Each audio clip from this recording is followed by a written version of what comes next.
I'm here yet.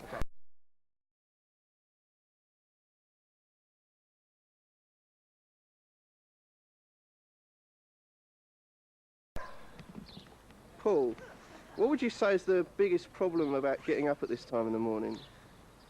The biggest problem about getting up this time of the morning is basically you say goodbye to your life, because I leave London on a Sunday evening with an atlas and 2 technicians for company and a producer, and we basically travel the length and breadth of the land, have to be in bed by 9 o'clock every evening and up at 4:30 in the morning. So basically, I'm on telly every morning. You wake up and you see the clock says 5 o'clock and you think, oh fuck, I should be on the road.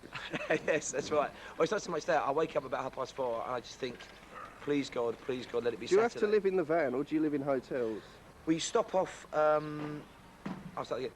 it's a different hotel every night, but we must spend on average 5 hours a day in the van, because like this week I've gone from London to Lincoln to Leicester to Orpington in Kent to Chippenham and then to Cambridge. And this afternoon it's back to London. Yeah.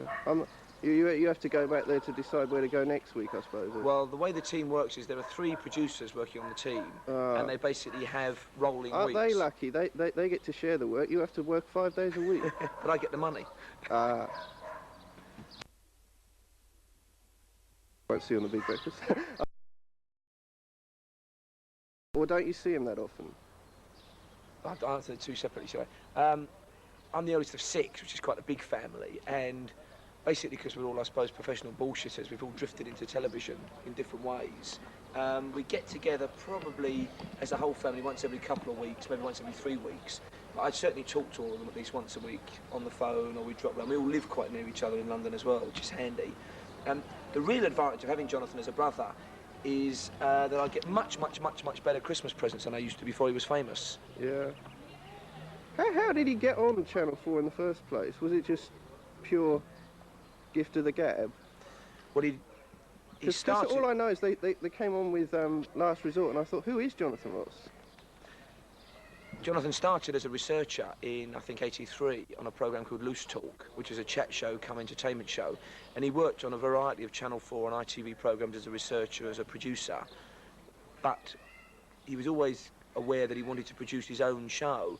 He came up with the idea of The Last Resort partly by looking at American shows and partly by touring the clubs looking for acts for other shows, and they did spend, him and his partner Alan Marks must have spent 2 months looking for a frontman, and they auditioned alternative comics, and they looked at writers, and they talked to radio broadcasters, and they really couldn't find anybody that Channel 4 was happy with, and it was only at the 11th hour that Jonathan got the gig, and I think, although he's never said it to me directly, but I think that was one reason why they call it The Last Resort, because Jonathan was the last resort, and thankfully the rest is history. Doctor Who's been off the air now for nearly 4 years.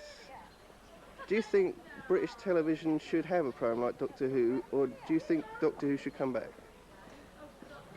I think there's a real problem with programmes like Doctor Who in that I've got fond memories of it, and I remember watching it as a kid and being blown away by it, but it's basically children's TV now that only adults want to watch. Kids think it's naff because the sets are cardboard, special effects are cheap, and the acting's pretty poor, and they're used to much more sophisticated stuff now. I've got a 12-year-old son. He wouldn't sit still for Doctor Who. When I stick an old video on of Doctor Who, he doesn't want it. So basically, he'd watch Next Gen, would he? He'd watch Star Trek Next Gen. Not really so much that. I mean, I think there's a problem for TV and science fiction. I genuinely think that computer games have moved into that market. If he really wants to think about other planets, just get his Sega Mega Drive or his Super NES on. Whereas and that's interactive as well, which I think when we were kids, if I'd have had that, I'd have much preferred to be there shooting the aliens myself than watching somebody else shoot them. And that's the problem with that kind of thing, I think. I think we're all on a nostalgia kick now, because people of my age, 35, 36, are actually running TV now. And we look back on things like Doctor Who, Bleep and Booster, 5XL5, Thunderbirds with fondness. Kids do like Thunderbirds, it's true. I don't think they like Doctor Who, because it just looks so dated. Well... Perfect. Friday. It's rich and creamy. This battery's going to die. It's hot and steamy. What I like for breakfast is... What I like for breakfast is... What I like for breakfast is... Thank you. Once again. Yum, yum, yum, yum, yum! No chicken. Rich and creamy. Rich and creamy! Hot and steamy. Hot and steamy! saucy.